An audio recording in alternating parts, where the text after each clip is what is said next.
Hey everyone, SweetJohnnyCage here, back with another guide for Demon's Souls Remake. This time I'm going to show you where to find Scirvir the Wanderer, how to obtain the Dragon Bone Smasher, as well as the Talisman of Beasts.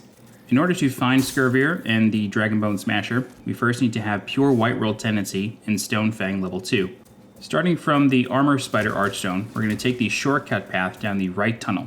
If you're looking for how to get this treasure right here, you want to just roll off this scaffolding towards the wall, and as long as you land in a safe place, you'll be able to fall down to it.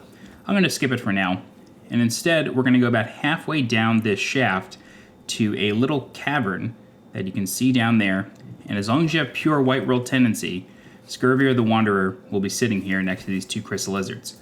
So let's see what Scirvir has to say for himself. Oh, there you guys. You nearly frightened me to death, creeping up on me like that. My name is Scirvir. I seek treasures of the unknown. I'm impressed you've come this far. Were you guided by a sixth sense? Or just plain lucky? Either way, you're quite something. Shall we put your luck or skill to the test? Have you heard of the temple below? It is a work of art, molded by the ancient burrowers to appease the bones of dragons. As a precaution, a broadsword which can crush the bones of drakes is stored in the temple. Truth told, it's the laughingstock of many a swordsmith. They say it's as blunt as a bludgeon. A dull blade, meant to slay a dragon. Curious, is it not? I would search for it myself, but I'm afraid I'd fare poorly against the demons. If you happen to come upon the sword, please, let me have a look at it. This place is incredible, eh? The bones of dragons, exuding awe. A dream come true. So let's be good little adventurers and go to the Underground Temple, or Flame Lurker's Archstone, and we're just going to walk towards Dragon God's lair. You can do this after Dragon God has died. Chances are that's when you're going to do it, because that is likely the final thing that pushes you towards pure Whiterworld Tendency. And as long as you have pure Whiterworld Tendency, to the left of the entrance of Dragon God's lair, there will be a crystal lizard that we're going to kill real fast, and then a sword will be sort of buried in the ground here, and this is only accessible if you have pure Whiterworld Tendency. You will need to clear out your inventory in order to pick it up, because it is quite heavy. And the description says, a blunt lump of iron that smashes foes, said to have been forged by the ancestors of the Stonefang miners to be utilized against the dragons, imbued with a spell to protect the wielder from fire, mocked by blacksmiths who snidely refer to it as a slab rather than a sword. So with the Dragon Bone Smasher in tow, let's head back to Scirvir the Wanderer and find out what he thinks. Hey, lads. You found it. Let me have a look.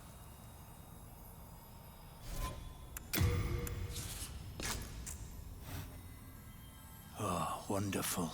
The arts of swordsmanship applied in a perfectly useless manner.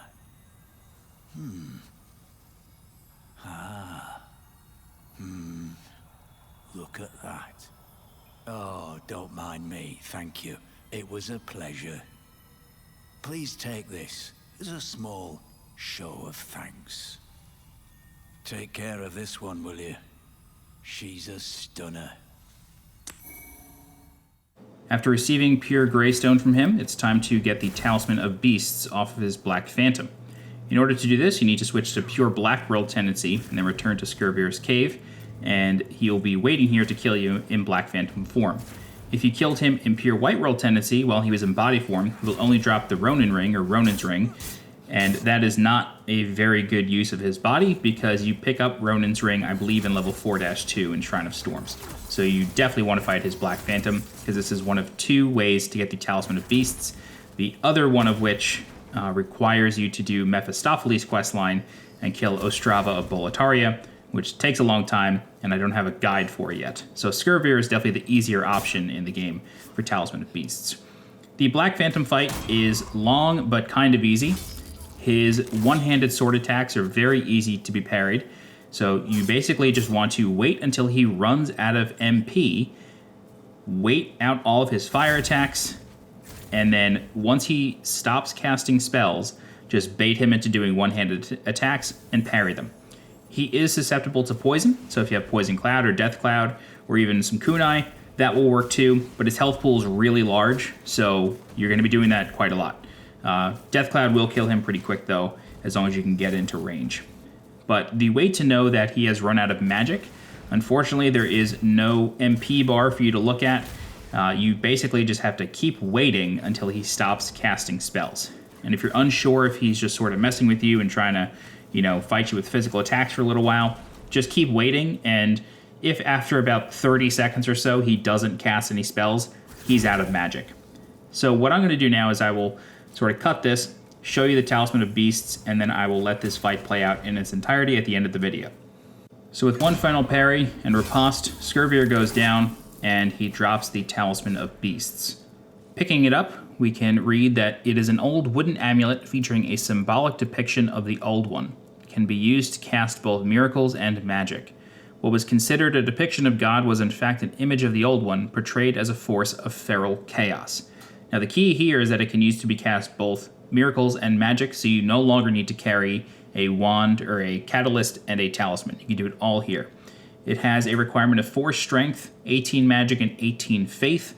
So if you really want to use this, you do need to level both magic and faith, but every starting class has at least 4 strength, so you should be fine there. What I will leave you with is the fight with Scirvir's Black Phantom in its entirety. If you have any questions, please feel free to leave a comment. I will do my best to help you out. If you're looking for more guides for Demon's Souls Remake, please subscribe to the channel so you get alerted when new guides go live. If you're interested in supporting the channel monetarily, please consider becoming a channel member by clicking the blue join button below this video. Don't forget to follow me on Twitter and on Twitch, and as always, I'm SweetJohnnyCage. Thanks so much for watching, and I'll see you next time. Bye-bye.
Oh!